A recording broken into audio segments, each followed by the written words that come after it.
ખેડૂત ભાઈઓ, આપણા ખેડૂત સમુદાય માટે અત્યારના દિવસોમાં જે કોઈ ખેડૂતો પાસે જીરો સંગ્રહિત રૂપમાં છે, પછી એ અડધો માલ વેચેલો હોય ને અડધો પડ્યો હોય તો પણ ભલે, અને પૂરેપૂરો પાક જે ખેડૂતો પાસે સંગ્રહિત હોય એવા ખેડૂતો હોય તો પણ ભલે, ચિંતા આપણી દરેકની એક સમાન રૂપમાં અત્યારે છે કે આપણા જીરાનો ભાવ આપણને આગામી દિવસોમાં સુધારા સાથે મળશે કે કેમ, સુધારા સાથે મળે તો ક્યાં સુધીમાં મળે અને વાસ્તવમાં કેટલો સુધારો મળે, આ જે ત્રણ પ્રશ્નો છે આપણા માટે, એ ત્રણ પ્રશ્નો આપણને ખૂબ મૂંઝવી રહ્યા છે. અને એના જવાબ માટે આપણે બજાર તરફ જ્યારે નજર નાખીએ છીએ ત્યારે બજાર સાથે જોડાયેલા દરેક મુદ્દાઓ, બજાર સાથે જોડાયેલા દરેક પરિબળો અને બજારના વિશ્લેષકો, વિવેચકો જે કોઈ છે અને જે ચર્ચાઓ, જે સમાચારો, આ જે કંઈ આપણા સુધી આવી રહ્યું હોય એ બધામાંથી પણ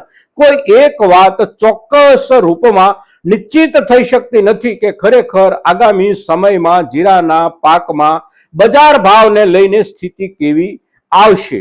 એટલે આ એક મુદ્દો અત્યારે બિલકુલ અનિર્ણિત અવસ્થામાં આપણી સામે છે. પણ આપણા જે કોઈ ખેડૂત મિત્રો પાસે સંગ્રહિત રૂપમાં જીરાનો પાક છે, આવા ખેડૂતો માટે સાવધાની અને સાવચેતી રાખવાની બાબત જે કાંઈ છે એ કઈ છે એ પણ ચર્ચા માટે અગત્યનો મુદ્દો અત્યારના દિવસોમાં જ્યારે બની જાય છે ત્યારે આપણે અત્યારની ભાવ પરિસ્થિતિ, આગામી સમય અને સમયના હિસાબથી બજારના પરિબળોમાં આવનારી સક્રિયતા કે બેઠનારી નિષ્ક્રિયતા, આના ઉપર તો ચર્ચા કરીશું, પણ આ મુદ્દો સાવધાનીનો જે છે એ અગત્યનો છે. એટલે એના ઉપર પણ આપણે આજની ચર્ચામાં, આજના એપિસોડમાં, આજના વિડીયોમાં ચર્ચા કરીએ છીએ. ત્યારે આપ સૌ દર્શક મિત્રો આ એપિસોડમાં અવશ્ય બન્યા રહેજો.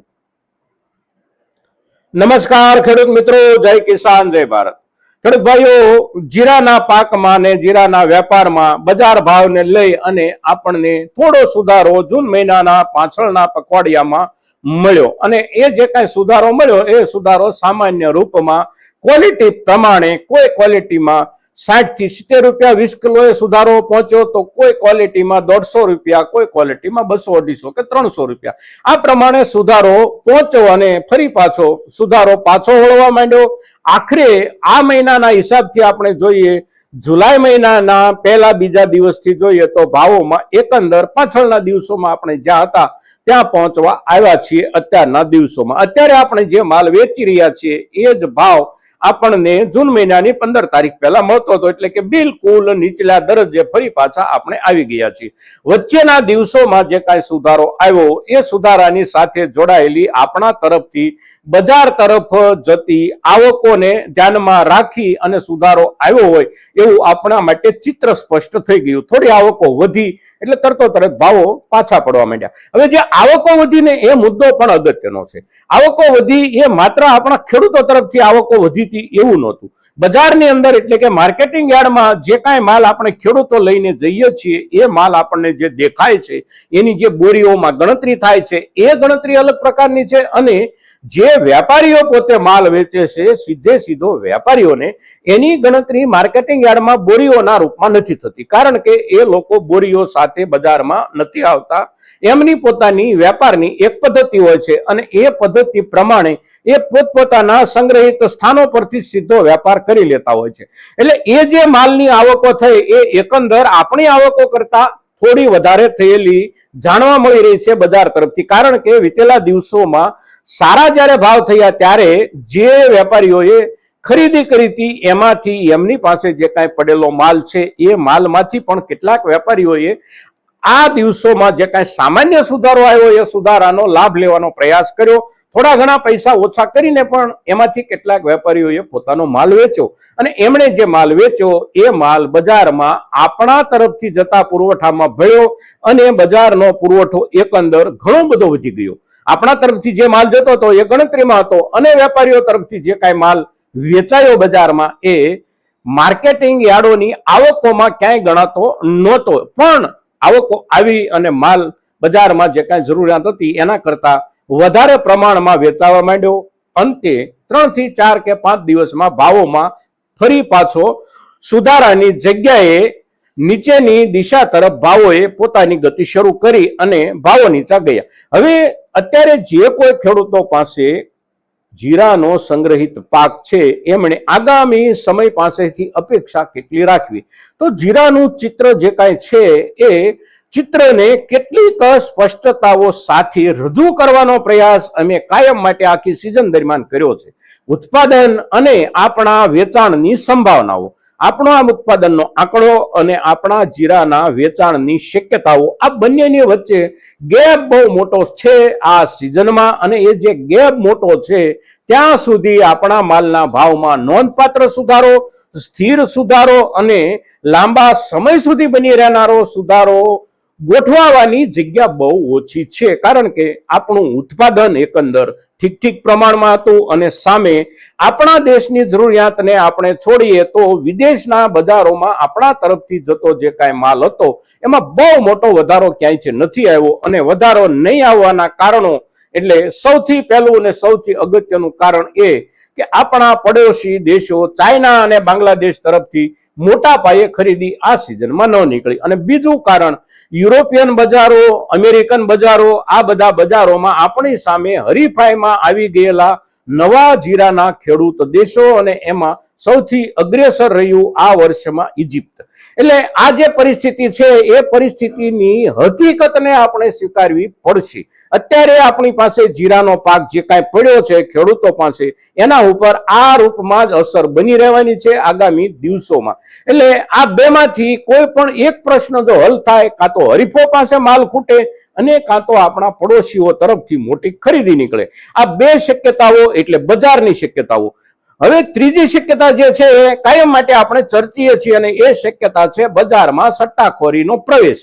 પણ સટ્ટાખોરીના પ્રવેશની અપેક્ષા એ આપણે ખેડૂત તરીકે માલ જ્યારે સંગ્રહીએ ત્યારે એમાં જોખમ પણ બહુ મોટું હોય છે. એટલે સટ્ટાખોરી ક્યાંકથી આવશે તો ભાવમાં ઝડપથી સુધારો પણ બનશે અને કેટલો આગળ વધે એ સટ્ટાખોરોની તાકાત ઉપર આધાર રાખતું હોય છે. પણ અત્યારે આપણે જે સ્થિતિમાં છીએ ત્યાંથી આપણા માટે સૌથી સાવચેતી અને સાવધાની રાખવા જેવો મુદ્દો છે આપણા સંગ્રહિત માલની જાળવણી.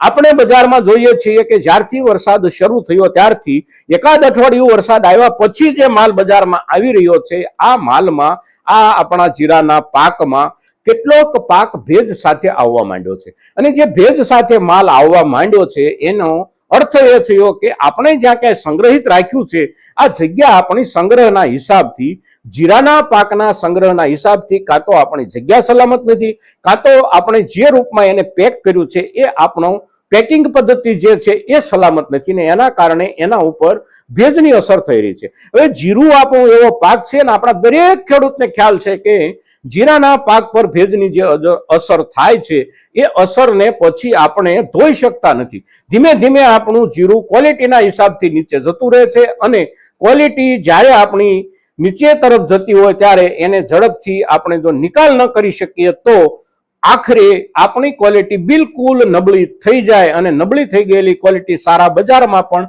સારા ભાવથી આપણે ન વેચી શકીએ. એટલે અત્યારના દિવસોમાં જે કોઈ ખેડૂતો પોતાની પાસેનો સંગ્રહિત માલ વેચવા કે સંગ્રહ કરવાનું જ્યારે વિચારે છે ત્યારે વેચવું છે તો એને માટે બજારનું ચિત્ર આપણી સામે સ્પષ્ટ છે. પણ સંગ્રહિત રાખવું છે તો એક સાવધાની અને સાવચેતી અવશ્ય રાખવી પડશે કે આપણે જ્યાં પણ માલનો સંગ્રહ કરીએ છીએ આ જગ્યા એવી હોવી જોઈએ કે ત્યાં ભેજની અસર ન થાય. સાથે સાથે આપણે જે પેકિંગ કરીએ છીએ એ પેકિંગ પણ આપણું એવું હોવું જોઈએ કે એના ઉપર ભેજની અસર ન થાય. આપણો સંગ્રહેલો માલ ભેજની અસર નીચે જો આવી જાય તો ક્વોલિટી બગડી જાય અને બગડી ગયેલી ક્વોલિટી આપણે બજારમાં લઈને જઈશું તો આપણને સારું બજાર હશે તો પણ સારા ભાવ નહીં મળી શકે. એટલે સંગ્રહિત રાખવું છે તો સૌથી પહેલા અત્યારના દિવસોમાં જેની કાળજી લેવાની જરૂર છે એ કાળજી લેવાય એટલે આપણા સંગ્રહિત માલને સંપૂર્ણપણે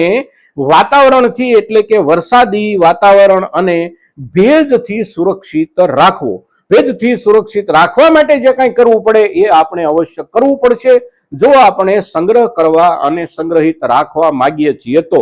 પછી આપણે 15 દિવસ સંગ્રહિત રાખવા માંગતા હોઈએ તો પણ ભલે અને આગામી સિઝન નવી આવે ત્યાં સુધીમાં આપણે જ્યારે સારો ભાવ મળે ત્યારે વેચીએ એવું નક્કી કરીને બેઠા હોઈએ તો પણ સાવચેતી અને સાવધાની, આપણો માલ બગડી ન જાય એ રાખવાની જરૂર છે.